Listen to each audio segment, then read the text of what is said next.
Hey everybody out there in the YO universe, this is Survivor 2002 coming at you again from the Secret Lair in Virginia, and I want to welcome you all to the third edition of the American Idol Fantasy Song Camp. Right off the top, I want to thank everybody out there who has subscribed to the videos. I can't believe what the response has been like. Thank you all very much for doing that. I really appreciate the fact that people are actually watching these and commenting on them. Just keep it up, guys. I've only been posting about American Idol so far, but I want to take it to the next level even after the show is over, so I promise you that if you stick with me, there'll be some pretty interesting things coming up, I think. Well, on to the Fantasy Song Camp. Next week, the theme is going to be something that they do every year, which is songs from the 80s, especially since a lot of the people in the competition this year were born, during that decade. And what they're going to have them do is pick out songs from the year that they were born, which I think they did the exact same way last year as well. So once again, guys, it took a lot of research. I had to go online and find out exactly what the top songs were back during those periods. One of the resources that AI has used consistently when they do this kind of thing is they use Billboard. And I'd forgotten that Billboard online, unfortunately, is not a very user-friendly site. So if anybody out there who works for Billboard is watching, I just need to let you know that from jump. You can't just log on to the site or go there and automatically bring up a chart from a particular year that you want to see. So I tried that. I also tried going to Amazon.com where Billboard sells CD compilations from the different years. Unfortunately, it's only like 10 songs each, and it doesn't tell you a whole lot. It doesn't give you a whole range of what the songs were like in that particular year.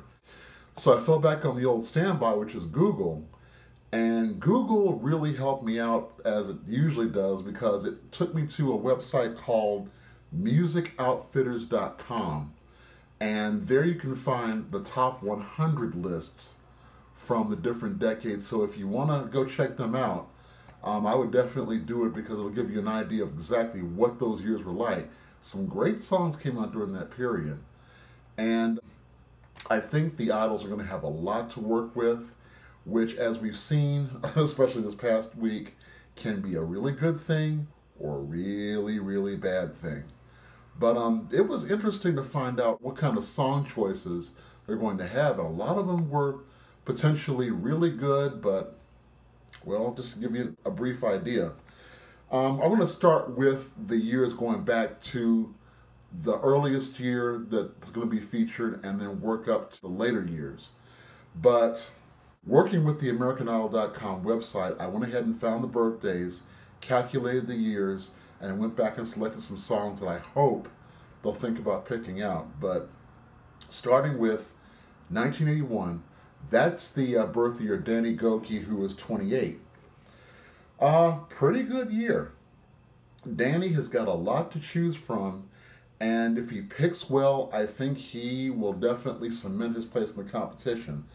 But just a few suggestions. If he wants to go old school as far as jams go and crowd pleasers, he might get a lot of flack from the judges for doing this, but there's two songs that would be perfect for him. Lady, You Bring Me Up by the Commodores, which is always, going to get people on their feet, especially if you do it really well. I could see him doing pretty well with that song. And the other one, although people are probably sick of this song because it's played at every birthday, every wedding, every bar mitzvah, Celebration by KOOL and the Gang. I know, it's a staple, and for some people it's the tiredest song in the universe, but people still seem to get up and enjoy themselves to it. I mean, the title says it all. And I think that Danny would really benefit from concentrating on a crowd pleaser, although the word safe is going to get mentioned a whole lot if he does that one. But those two are some possibilities. Now, if he wants to go a different route as far as maybe taking a risk or doing a ballad, A perfect ballad for him would be Living Outside Myself by Gino Vanelli. That's another polarizing figure from the 80s. You either really love his songs or you really hate him. There's really been no in-between for a lot of people. But as far as a good ballad goes, that would be a great one for Danny. And this would be taking one hell of a risk. A big song back during 81 was Hungry Heart by The Boss.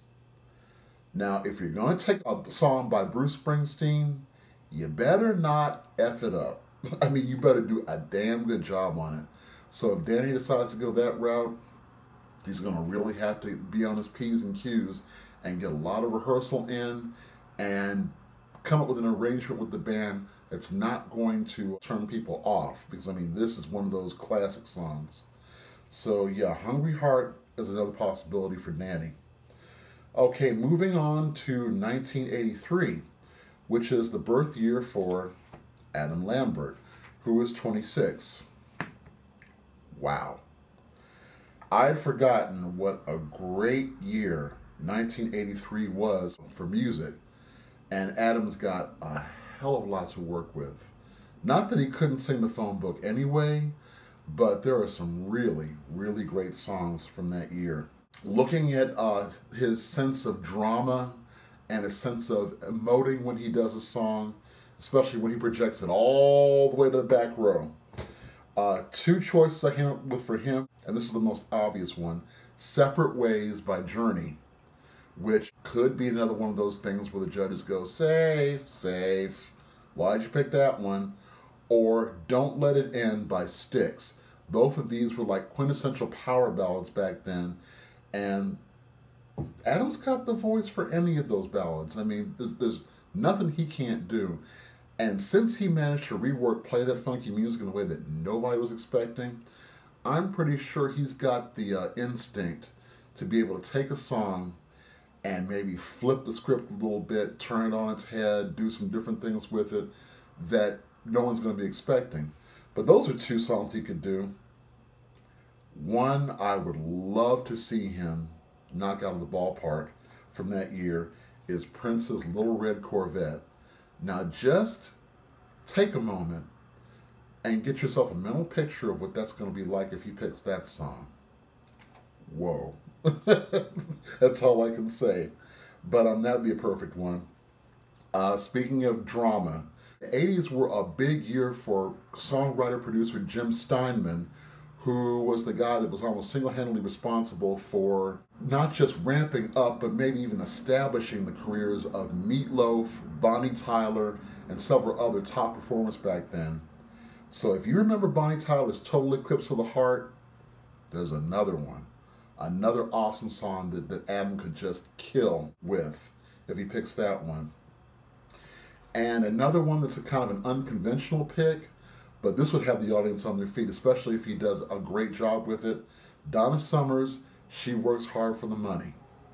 Like I said, it's a great year, and Adam could do anything he wanted with any of those songs. But when you go to check out the lists on Music Outfitters, go to that year and you'll see exactly what I'm talking about. I mean, there's a lot of stuff for him.